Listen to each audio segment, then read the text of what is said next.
The dopamine demon. What is dopamine, and how does it really affect me? Maybe it's a word you guys have heard about. Maybe you have some kind of intellectual knowledge that it's a neurotransmitter. Maybe you even have some knowledge that dopamine is specifically kind of the happy chemical that your brain releases for certain things. But that's all very, very intellectual, very vague knowledge, even if you have very specific knowledge about, well, the chemical structure of dopamine looks like this, and the pathway. But the knowledge that I think is really relevant for people, that really could help you in your life, especially young people these days, but everybody, is some self-awareness, some self-knowledge of what dopamine actually does to your body. And not just a kind of abstract understanding, but an actual concrete understanding when it is happening to you. When you have a moment where your brain is releasing a bunch of dopamine, ideally I think it would be nice if you could recognize that, and you could have the monkey brain thought that, hey, my brain is releasing a bunch of dopamine. Sometimes it's very nice to be able to analyze our own brains in this fashion. And so let me provide you an example. What is dopamine, and when am I feeling it? Well, I think one of the best examples I've been able to think of that really hits people emotionally and gets the point across, and is important in the context I'm going to talk about, is on social media. On social media, imagine the feeling if you have just posted, you've just put up a picture, a story, anecdote, something. You just put something on social media, and you close the tab, you put away your phone, and you have to go do something else for a couple hours.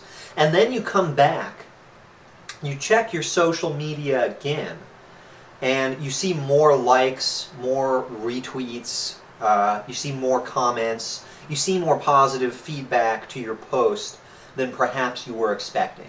See, oh geez, 37 people like this. Wow, I don't usually get that many, right? What is that feeling you get when you first log on and look at your notifications, right? Or you look at your feed or whatever, and you see how many people liked your thing. What's that feeling? What does your face look like, right? I think if you're like almost everyone, you're going to get a little smile on your face, you're going to get happy, and you're going to be pleased, right, of this social recognition, that you got more likes and notifications, right? And you can try to deny that if you want. You can say that it doesn't affect you that much. And certainly, it's different from person to person. Some people are more affected than others by how much dopamine is released by some likes on Facebook. But I think that the important aspect of this is absolutely to recognize that feeling. And when I say your brain releasing dopamine, you now have a picture in your head, at least, of a memory picture, a feeling picture of what that is, what it feels like when that is happening.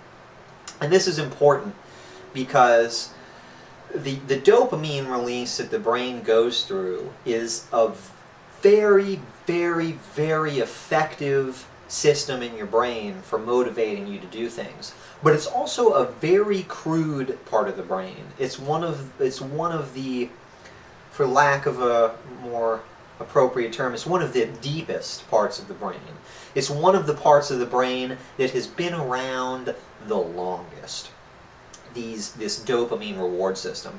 And to bring up some other examples of ways that dopamine is involved in your life, I will point out food and sex. When you're really hungry, or even just a little bit hungry, but especially when you're really hungry, and you go to take a bite of some food you just got a nice, something. Maybe you went to Taco Bell because it's quick and easy. You get yourself a taco and you're so hungry and you go to eat a bite of this food. Your brain you have a smile on your face and you're super stoked. This is so good, I'm so hungry. And that feeling, right, is not caused by the food exactly, right? The actual feel-good feeling, how you really feel good, you genuinely have a smile on your face, that tends to happen before you've even digested the food. So while the food helps you kind of in an indirect way be happy, because it provides you with minerals and nutrients and things that you need to actually live, right? I mean, food is necessary. But your brain produces the actual motivation to eat food. Your brain is the thing that says, hey, here's some happy, feel-good drugs, buddy. Here's some dopamine. Thank you for filling us with food. Good job, right? That's a part of your brain that's just trying to motivate you to do things that it thinks are going to be good for passing on your genetics. Okay? And this part of your brain will release dopamine every time in differing amounts, depending on how hungry you are and other factors. But it's going to release dopamine every time you eat, right? It's just, that's how it operates. And of course, your brain also has chemicals it releases when you're full that are supposed to temper that. But a way that some people have problems with, for example, an eating disorder, is they get addicted. I mean, there's any number of reasons that this can happen, but one of the primary reasons that people find themselves kind of falling into bad eating habits is because the brain is rewarding them with these feel-good drugs every time, right? And you go to eat that extra cupcake, and your brain is like, yeah, do it, man, do it. That's fantastic. We love it. Love that cupcake. And from an evolutionary perspective, that makes perfect sense, because it would have worked out for our ancestors to have that impulse, right? Because our ancestors, for almost all of human history, did not have access to just a cupboard full of junk food, right? Our ancestors, anytime they found food, it would have been scarce in limited supply, and it would make sense to eat as much as you could until the next opportunity you found food, because it might be a while, right? And so the dopamine system with eating is a good example of how it really specifically and clearly gets us in trouble in the modern world, because this dopamine pushes us to eat foods that we probably shouldn't eat. And so this is an example where most if you're healthy, I mean, some of you have eating problems that are watching this video. And in that case, this video is even more relevant to you. And so please don't be offended by this. But a lot of people have managed to use a more exterior layer of their brain, a more advanced layer of their brain, to combat that dopamine release with other things. And one of those things can be logic and reason, for example, right? You can have other things going on that combat the dopamine.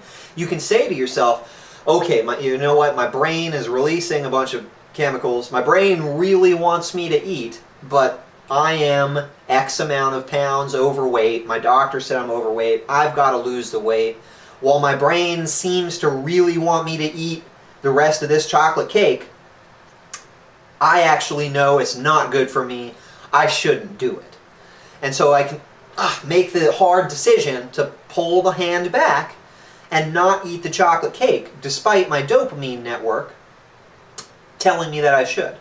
And that's an area where I think we've had a fair amount of work done in cultural understanding of these things, right? And there's a lot of diet advice. There's a lot of people that try to help you tackle that issue from different directions. But something we have a lot less of, we don't have very much advice on what I think is a very similar issue that happens with social media. Okay? And social media provides a dopamine release that is extremely powerful, and similar to the dopamine release that your brain produces to drive you to eat food and not starve. Your brain gives you dopamine and floods you with feel-good chemicals when it feels like you're making positive social moves for yourself. You're engaging, you're getting likes on a post, you're getting retweets or whatever. To your brain, This is social status. You're getting in good with the tribe. Everybody likes you. You're probably going to survive. You're going to have some resources. You might have a woman to sleep with you, or if you're a woman, you might have a man to sleep with you, or whatever. But it's when you think about it, it's clear why the brain will reward that stuff, because we're social animals. And in the same way that, you know, animals have to have their bodies give them signals to eat, basically, animals have to have their bodies give them signals to be social. That's just how our biological organisms work. And so dopamine, social signaler, social reward. You go out, you meet somebody new, especially if they're the opposite sex, you have a good interaction, your brain literally makes you feel good because of that. And maybe the interaction had some nice parts too. Maybe you guys got to share a topic you enjoy, you got to talk about something personal to you, something good happened, but in the same way that the minerals in the food are actually, like, they're good for you. But on top of that, and on top of the positive things the relationship can do for you, is the dopamine, right? Is the ever-present underlying factor of dopamine motivation. That's why the title of this presentation is The Dopamine Demon, because while it's a wonderfully positive, motivating force in many circumstances, dopamine can also mislead you, okay? As we talked about with the eating thing, can also mislead you with social media, okay? And some people manage to make this work better naturally, and you kind of, even if you haven't thought about it the way I'm saying it to you, you may have thought about this issue and kind of come to a healthy conclusion yourself. But many people have not. Let me describe what I think is happening, is that you have a limited pool of motivation for different things during the day. And I think that one of those pools of motivation upon which you can draw is the motivation to go out and meet new people, to make new friends, to brave the world of unknowns and go introduce yourself and go through all the kind of clunky initial parts to meeting people and exchanging ideas and all this stuff. This all takes work and effort, and it can be tedious and boring and annoying. But it does have social benefits for us, which is why our brain rewards us for that, right? And one of the, I think, very important ones, obviously, is sexual reproduction, sexual health. Being able to have an outlet for your sexual energy is something that your brain really wants for you. Okay, it really wants that for you. And in current technology, it's not possible to get that over Facebook or Twitter or whatever, right? And maybe someday in the future, I think fairly far in the future, we'll just be able to kind of connect physically, and, you know, I can stimulate another person on the other side of a globe, and they can have a robot attached to their private parts that conveys the things I'm trying, right? You know, I mean, maybe that this is a possibility at some time in the future, but even then, in such a situation, can that possibly compare? Is there just something kind of indescribable that would be missing, that's hard to pinpoint, but the actual physical embrace and embodiment and true person-to-person, intimate physical love, touching, caressing, feeling. Can this stuff be replicated anytime soon? I don't think so, and I think that it's critical to mental health. I really do. I think to be a happy, productive, successful person, you need to have some physical intimacy with people. And Facebook cannot provide that for you. And so, when you spend all of your day, or not even all of your day, but when you spend all of your social energy, that limited pool of social motivation, when you spend that browsing through Facebook posts and liking things and retweeting things, your brain is satisfied. Your brain is like, oh geez, okay man, you did a lot of social stuff today. Here's your dopamine. Oh, got some likes on that post. Here's your dopamine. Man, you're killing it with the tribe. Here's your dopamine. Right? In the same way that you just kind of stuff yourself with cupcakes, your body's going to also just dopamine. Wow, man, you're getting the calories. Good job. Here's some dopamine. But if you just continue stuffing your face with cupcakes, it could lead to some problems for you. And if you just continue stuffing your brain with social media digitally instead of real physical interactions with people, I also think it could cause you some serious problems. And so my advice to you would be to try to identify what that dopamine release is, what it feels like, really catch yourself. Next time you go to log into social media, hope you think about this, and when you check your notifications at some point and you get a bunch of likes on something, or you have not even a bunch of likes, but you get a nice comment from somebody who's actually like, oh yeah, you know, he's really agreeing with you or something. Really pay attention to the emotion it's giving you and to what that little surge of dopamine feels like. Identify it. Understand it. Think about where it's coming from, and then ask yourself if that's actually something that you're comfortable with your brain rewarding. And at some point, try to pull yourself out of what inevitably becomes cycles and destructive habits. And one that comes to mind, and may at first seem a little off topic, but I don't think it is video games, especially online gaming. Okay? This is something that has taken countless hours from young men, especially in the last decades, just really countless, almost certainly immeasurable life hours from men, in which who knows what amazing things could have actually been accomplished.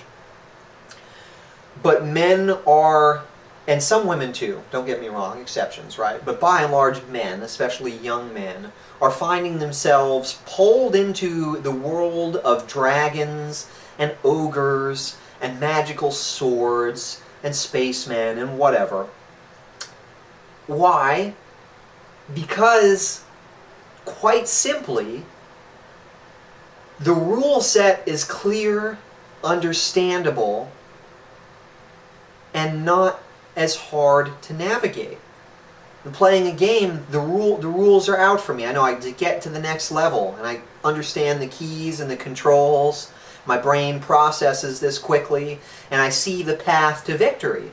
And then it rewards me with little dopamine along the way. Hey, you got a level. Hey, you got a new item. Hey, you just beat that boss. Dopamine, dopamine, dopamine. And that dopamine reward for doing stuff like that, even stuff you don't enjoy, that's the thing. A lot of times in online games and video games, people in the moment are doing something they don't enjoy. Right? They are clicking on a rock to mine resources, to do something that they might actually enjoy. Like, see, I have to mine all these rocks to make my base, to do this, to do that, and where it's like, oh geez, God, so many stupid rocks required. But you're sitting there clicking on the rocks, doing it. Why? That's because people have this built-in mechanism to do things they don't enjoy. Right? We do. We have the built-in mechanism to go do work and delay gratification. You know what I mean? We have to be able to build a shelter. That it's not that much fun in the moment, right? We're just like, oh shit, we need to put up a shelter, but we do it because we have to, and our body is like, you need to do this, right? And so there's the absolute inbuilt ability, I think especially with men, to really buckle down and do some shit they don't want to do. And a huge problem these days is that men are doing that with fucking video games that mean absolutely jack squat and accomplish nothing and are productive for no one. And don't feel like I'm just being a hater on video games, because I am one of these people, man. I have played way more video games in my life than I would like. Trust me, way more. And I still play video games from time to this day. In fact, you could say a part of my brain still thinks it's way more than I'd like. And I think that the reasons are shared amongst many men. It's because that progression is so easy. But you don't want to use up, to go back to what I said earlier, that limited motivation pool that you have to accomplish things, especially things that aren't fun. Or we have a very limited pool of like, you know what, I'm going to hammer out some stuff that's not fun, but it's going to be good because it's going to be better for me later, right? And what a lot of dudes are doing is spending that time fucking mining rocks, right? Farming for achievements, right? Trying to get that next kill, or trying, maybe I'll play the game again in extra hard mode or something, right? Instead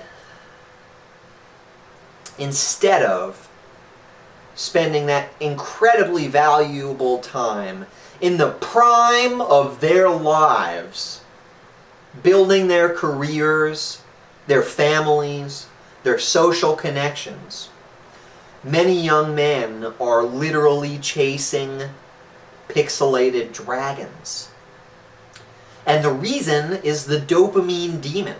And the sooner that you identify and understand the dopamine demon within yourself, the sooner you can begin to step out of these destructive behaviors you have, of which it could be spending too much time on social media, eating too much, playing too many video games, masturbating too much. And these are all things that are absolutely fine by themselves, even in different amounts, right? Some people have perfectly good reasons to play video games all day long. Some people make huge amounts of money off it, right? Fantastic for them. You can make a career out of it. But many people play video games and don't really like it. And they play it because their brain doesn't see anything better to do. And that's a failing of your own self-knowledge, your own self-awareness, which can change your motivation patterns.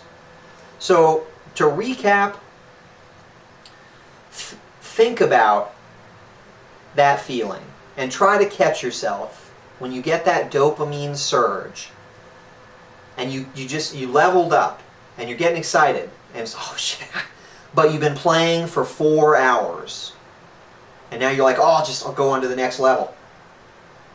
Try to pull in your monkey brain and be like, hey man, remember, this is a pixelated nothing. Hey man, this is just Facebook. This is just a video game. Okay? It's fun, it's enjoyable, it's in the moment. It does basically nothing for me in the physical world. And there's exceptions. Some people meet their girlfriend on video games these days. But you know who you are. You know who you are. And a huge amount of men play video games as a method of escapism. And a huge amount of... I talk a lot about men because I'm a man. But this presentation is not only for men. Sorry, just to bring that in. Because women have this problem too. And not just with video games, but with social media. I think men and women both have the problem. Men have it a little bit more with video games. Women have it a little bit more with social media. But basically the same problem. Same problem. So identify the dopamine release when it's happening and try to remind yourself of your longer term goals. Because constant reminding of these longer term goals will train your brain to change its dopamine releasing habits. Okay? And your brain also releases dopamine when you do longer term things. Okay? And when you go do something that's a little less fun and you work on a project that does not offer the same immediate gratification as a video game, but will actually maybe help your career or something in the long term, just remind yourself. And it seems silly. You feel like you're above this. And I'm just talking to myself? Well, I don't need to be some crazy guy talking to myself. Yes, you do. Yes, you do. Please don't think you're above these silly little brain tricks like giving yourself a reminder. You are not. You are a very odd, cobbled together brain of different evolutionary mechanisms that do not work perfectly together, okay? And it needs a lot of help, and it needs a lot of guidance. Otherwise, you will find yourself a 600-pound ham planet who eats cupcakes all day, just shit posts on Facebook, and has, a level 9,000 in some video game, which is not a particularly enviable life. Mostly because it's not actually that fun, right? The dopamine has tricked you. and has now got you to a point of shittiness. Okay? But you can undo that, and you can start on the path to a life that will reward you just as much dopamine, but for better, more sustainable reasons. Okay? You can get all that dopamine you're getting from social media, but you can get it from friends, acquaintances, lovers, partners that are actually close to you, that share an intimate, perhaps physical connection with you. And while it may not sound like much, from someone who has done both and has done periods of solitude in video games and social media, and has, in recent past especially, transitioned to a more direct, physical, loving, involved relationship with people in the world, I can tell you that the latter is better by far. And it's not all that easy to describe in a nice, concise way how much better and why you should believe me. But it is. It really is. And if you spend all day playing video games or on social media, I would really encourage you to take a chance and try to break that cycle. I think that's about all. Thank you.